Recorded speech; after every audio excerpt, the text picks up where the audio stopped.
Welcome to 1189, an online Bible commentary. My name is Tyler Marston, and today we're taking a look at Genesis chapter 41. So we remember where we've been, right? God created humans to rule his creation in his image, according to his wisdom and according to his power. But humanity took that power, rebelled against God, right? And decided to live by their own wisdom on their own terms.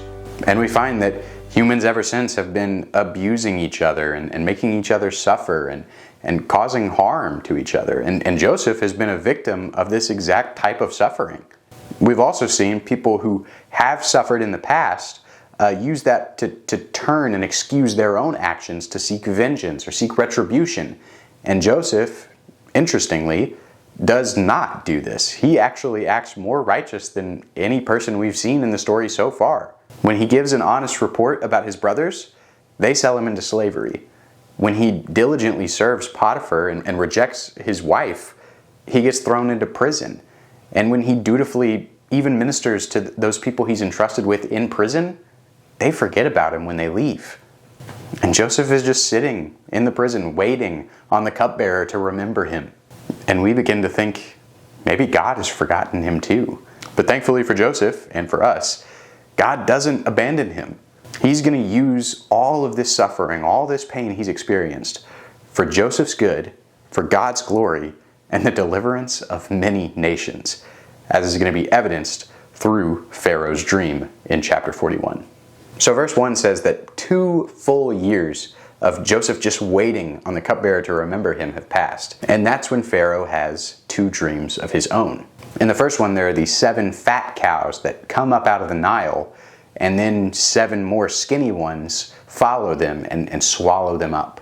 And in the second one, there are these 7 full, plump stalks of grain that come up out of the ground, and then 7 more skinny, scorched ones come in and swallow them up and envelop them. Now in the morning his spirit was troubled, so he sent and called for all the magicians of Egypt and all its wise men. But there was no one who could interpret the dream to Pharaoh.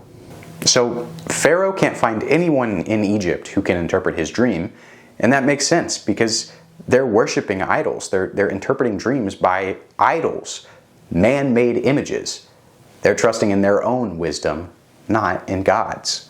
Maybe also they don't want to give bad news to Pharaoh in interpreting the dream honestly. It reminds me of stories like Jeremiah, where there are these false prophets that don't want to give bad news to the people, and so they prophesy these fake hopes that are wrong, that aren't from God. And we know from the last chapter that Joseph is honest when it comes to his interpretations, and he's honest in every other area of his life too. He's a good manager and refuses Potiphar's wife. Joseph is a good, righteous guy. And it's finally at this point, when Pharaoh has these dreams, that the cupbearer is reminded, oh yeah, I knew a guy in prison who could interpret dreams. He goes and tells Pharaoh about Joseph and how everything he interpreted in both his dream and in the baker's dream came to pass and came true. Then Pharaoh sent and called for Joseph, and they hurriedly brought him out of the dungeon. When he had shaved himself and changed his clothes, he came to Pharaoh. Pharaoh said to Joseph, I have had a dream, but no one can interpret it, and I have heard it said about you that when you hear a dream, you can interpret it. So after all this time suffering for no reason, innocently, Joseph has his chance to make an appeal to Pharaoh, the most powerful man in Egypt. But notice that God had to ordain all of that suffering to get to this current result. And Joseph recognizes that and gives God credit. Look at what he says. Joseph then answered Pharaoh, saying, It is not in me. God will give Pharaoh a favorable answer. So once again, we see Joseph giving all the credit to God. He's not doing it by his own power or his own wisdom. He knows that's useless. And it's useless because God has infinite power. God has infinite wisdom. And God has infinitely good purposes and plans for the good of all creation and for his glory. Why would we waste our time trying to make our own decisions based on our wisdom when we can abide by his? And notice here too that Joseph says God will give Pharaoh a favorable answer. Literally, he says he will answer the peace of Pharaoh. Now, sometimes when we're praying or when we really want something to happen, God says no, or God says not yet, right? And that's because whatever we want and maybe think we need is not what we really need. It's not what we really want. And so when God tells us no, or when God tells us not yet, that answer should still be a favorable one, because we know the God of infinite power and wisdom and goodness is making it so that we can experience goodness too. We can have peace trusting in his good plan, even when he says no to the things we really think we want. And there's no better example of living this out than Joseph himself, right? I'm sure he was praying every day for 2 years that the cupbearer would remember him. I'm sure he was praying to God, deliver me from this prison. And God kept saying, no, not yet. God had a plan the whole time and was working it for Joseph's good. And Joseph trusted in that and lived by that promise. So in verses 17 through 24, Pharaoh retells the whole story to Joseph of what his dreams were. And he even adds a little detail when he's talking about the cows. He says that the 7 skinny cows swallow up the 7 fat ones, but they're still really skinny afterwards. You can't tell that they've eaten anything. So in verses 25 through 32, Joseph gives his interpretations. And he says that both dreams are of the same event. There are going to be 7 years of feast and abundance and great harvest. And then there are going to be 7 years of famine.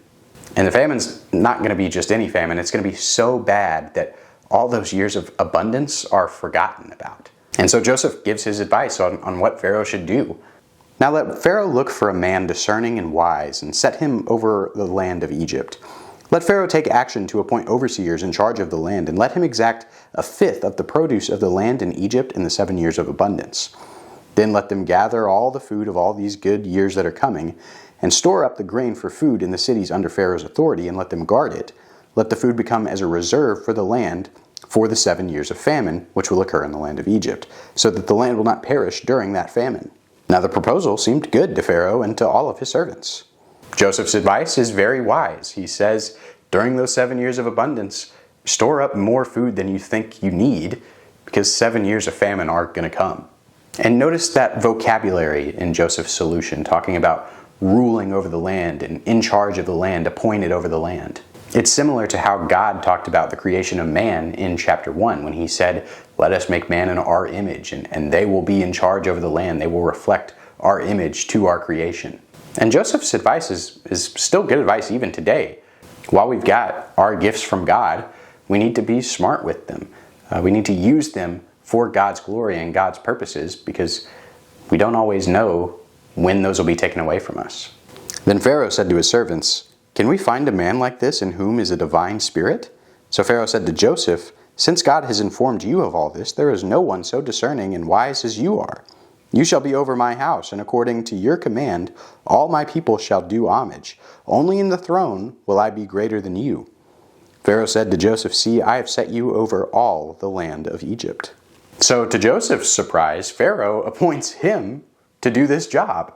Now remember that in the eyes of the Egyptians, Joseph just came out of prison. He's this mystical foreigner who somehow knows the interpretations of dreams. And it's somebody that I would be hesitant to put in charge. But Pharaoh trusts in Joseph, and he trusts in Joseph's God so much because of how Joseph has acted up until this point. And he starts to distrust all of his own advisors who could not explain the dreams to him. In the same way, when we claim to follow Christ, however we act, good or bad, becomes a representation of Christ to people who don't know him. Ergo, we should be treating people like Joseph, with dignity and honor and honesty and respect, and paint Christ in a good light, so that people would come to faith in him. For Joseph, he is always using the positions God is putting him in for the glory of God and for the good of everyone else. And in that way, he's blessing all of the families of the earth, just like Abraham was called to do back in chapter 12. And that humility, that faithfulness is what gave Joseph the position of being second in command in Potiphar's house, and gave him the position of being second in command in the jail. And now he's going to be second in command over all of Egypt, seeking the good of your boss and your coworkers and your customers and clients. Everyone you come into contact with, treat with dignity, treat as if they were made in the image of God. When we start doing that, authority rewards us, and more importantly, God looks at it with favor and promises to reward it. Then Pharaoh took off his signet ring from his hand and put it on Joseph's hand, clothed him in garments of fine linen, and put a gold necklace around his neck. He had him ride in his second chariot, and they proclaimed before him, bow the knee, and he set him over all the land of Egypt. Moreover, Pharaoh said to Joseph, "Though I am Pharaoh, yet without your permission, let no one raise his hand or foot in all the land of Egypt." So now Pharaoh is straight up blessing and rewarding Joseph. He's getting all these clothes, all this money, all this gold, all this position and power. And remember that greed for that stuff is what made Joseph's brothers sell him in the first place. God gives all the money and riches and power to Joseph, who's just been seeking God's wisdom and trying his best to bless everyone around him. And that's opposed to trying to take the blessing for yourself, like Joseph's brothers tried to do, and like even Jacob tried to do. And then in verses 46 through 49, we see that Joseph's plan is working. There's 7 years of abundance, and all this food is coming up and being collected and stored for the 7 years of coming famine. They say they store up as much grain as there is sands on the sea. And that's kind of like what God said to Abraham talking about his descendants. They literally can't even measure how much food they've got stored up.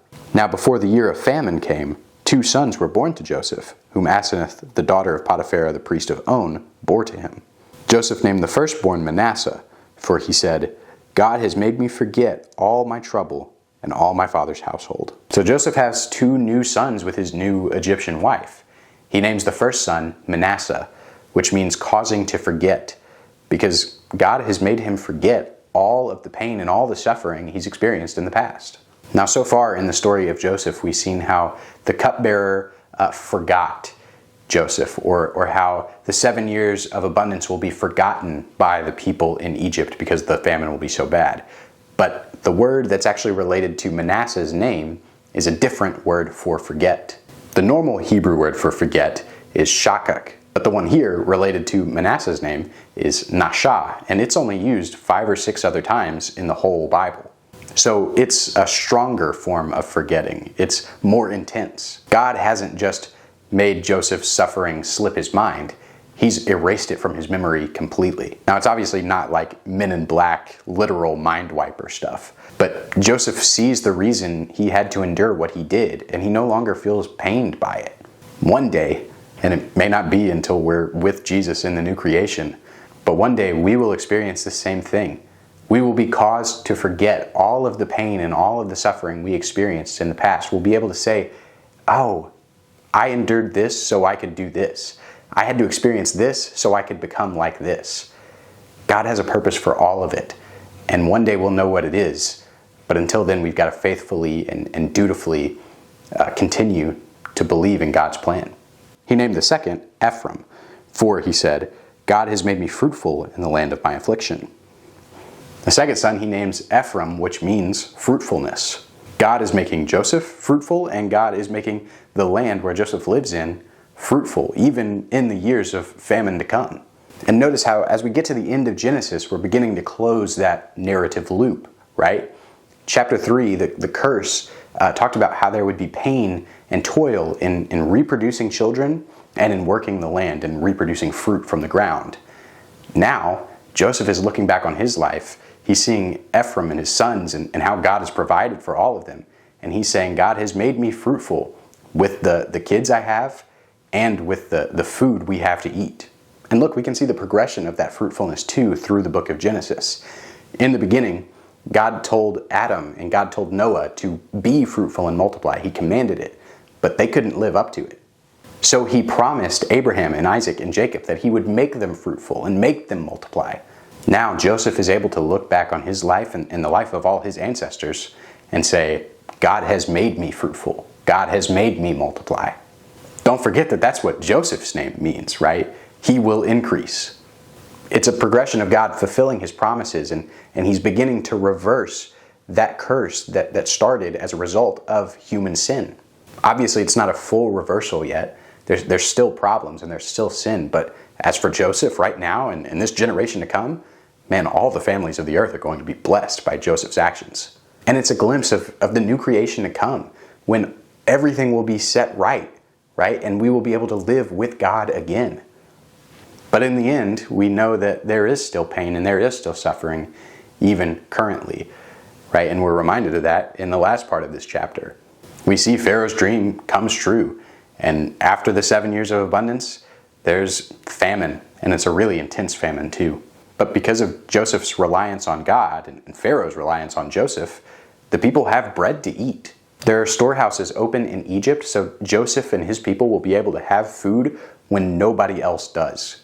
The people of all the earth came to Egypt to buy grain from Joseph because the famine was severe in all the earth. So again, just like God told Abraham in chapter 12, through his descendants, all the families of the earth will be blessed. That means more than one thing, right? And here it comes true.